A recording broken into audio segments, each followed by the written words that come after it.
alam nyo ha, nakita ko yung vlog ni Kap Nino Barsaga. Ito oh. Una, pinagkakakitaan Tanar was assassinated. Dali, ito. kalat nila ng fake news. Oo. Ayan oh.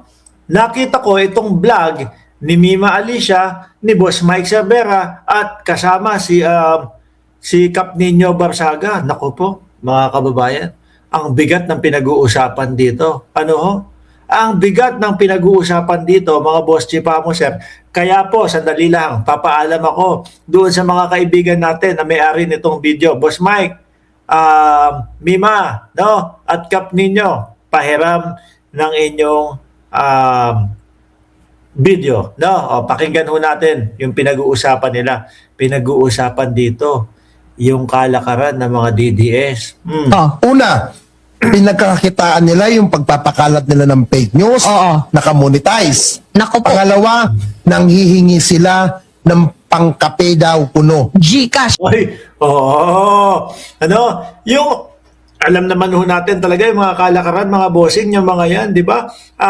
Wala na pong ibang ginawa yung mga DDS na yan kung di magpakalat nung kesyo mamamatay na si Boying Remulla, kesyo mamamatay na si General Torre. Ngayon naman ho, ano ang huling pinapakalat nila? Meron daw pong stage 4 na cancer si Pangulong Bongbong Marcos. No? Bukod sa naninira na, lahat naman po yan, hindi naman papayag yan ng hindi nakamonetize yung kanilang mga YouTube channel at yung kanilang mga platform Talagang gatas na gatas po kung tatawagin mo. No? Kung masasabi mo, biruin mo, ang aayos nung lagay nung mga sinisiraan nila na sinasabi lang malapit na, mapupuruhan na. Tingnan nyo ho yung lagay nung mga taga sa kanila. Bumabalik kumbaga, sila yung nakakarma Naalala nyo po ba si Medjal Dia habang nakatayo doon sa entablado? No? Habang gustong pauwiin ang dating Pangulong Duterte, bigla na lang napahawak sa dibdib. Samantalang ito si Pangulong Bongbong Marcos na pinapakalat nila, sinasabi nila na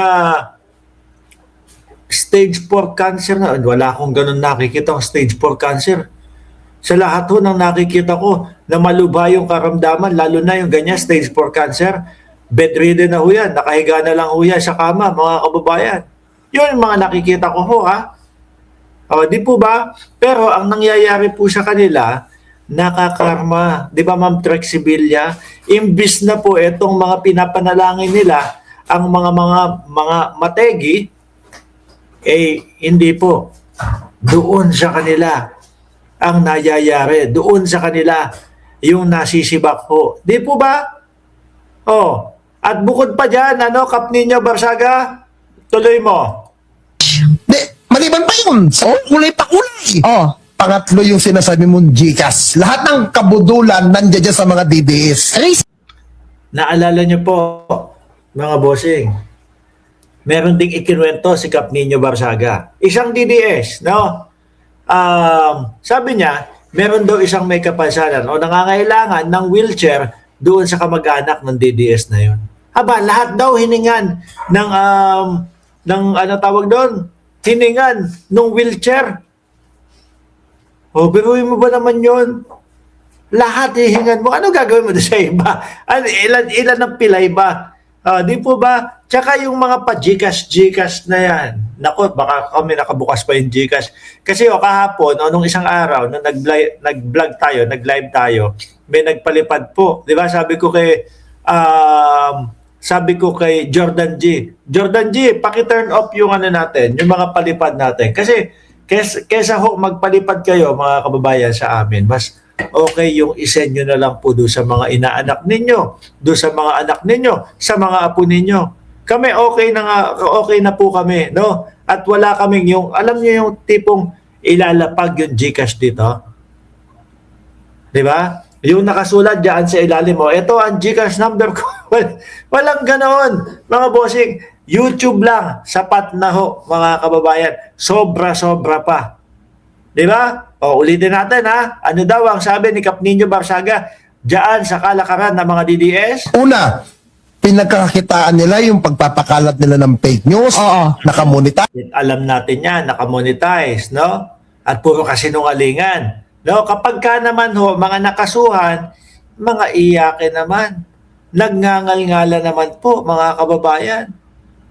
Di po ba? Oh. Tapos ang sasabihin, naku, ito, sinisikil ang aming karapatang magpahayag. Magkano ba ang sa atin sa post na ito? Har, har, har. Siguro sa YouTube bukas, ipapakita mga 300 hanggang 400 dolyar. No? Hindi gagi, hindi mo ba alam, Mike? 'Di ba ganun yung mga kalakaran ng mga DDS? No? Tapos kayo naman na mga DDS, madali naman kayong maniwala. Madali kayong mga mapapaniwala, 'di ba? Kaya tinatawag kayo mga uto-uto eh. Oh. Kaya ang tawag sa inyo mga gullible eh. Di ba? Dati ang nagpapapaniwala sa inyo, si dating Pangulong Duterte, sasabihin ni dating Pangulong Duterte, bangag daw ang Pangulo. Samantalang wala namang maipakitang ebidensya, walang maipakitang nagbabato o gumagamit ang presidente. Pero kayo, naniwala kayo, di ba? Pati yung AI nga na ginawa para kay Pangulong Bongbong Marcos, para pagmukain lang ni si Bongbong Marcos yung nandoon na bumabatak, pinaniwalaan nyo. Oh. Kaya kayo nasasabihan ng uto-uto. Kasi talaga namang uto-uto kayo. Kung meron man pong pinaka-uto-uto sa balat ng Pilipinas, mga bossing, wala pong iba. Kundi ho etong mga DDS, mga kababayan. Nako po. Pangalawa, nanghihingi sila ng pangkape daw puno. Gcash. Dali, may idadagdag pa ako dyan. Naalala nyo, sila nag-aaway. Maharlika tapos meron siyang kaaway na mga kasamahan niya dati. Keso daw po, nagsosolicit doon sa mga sa mga OFW. Sa amin doon sa mga sumusuporta sa gobyerno, sumusuporta kay Pangulong Bongbong Marcos na mga vlogger. Wala ho kayong maririnig na ganon, na nagsusulisit. Bagkos yung iba pong mga kaibigan natin dito sa social media, sila pa po ang nagbibigay ng tulong. Lalo na yung Boss Mike Severo, mga kababayan.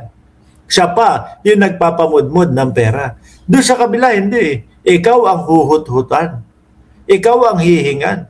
Ikaw ang sasamantalahin. Di po ba?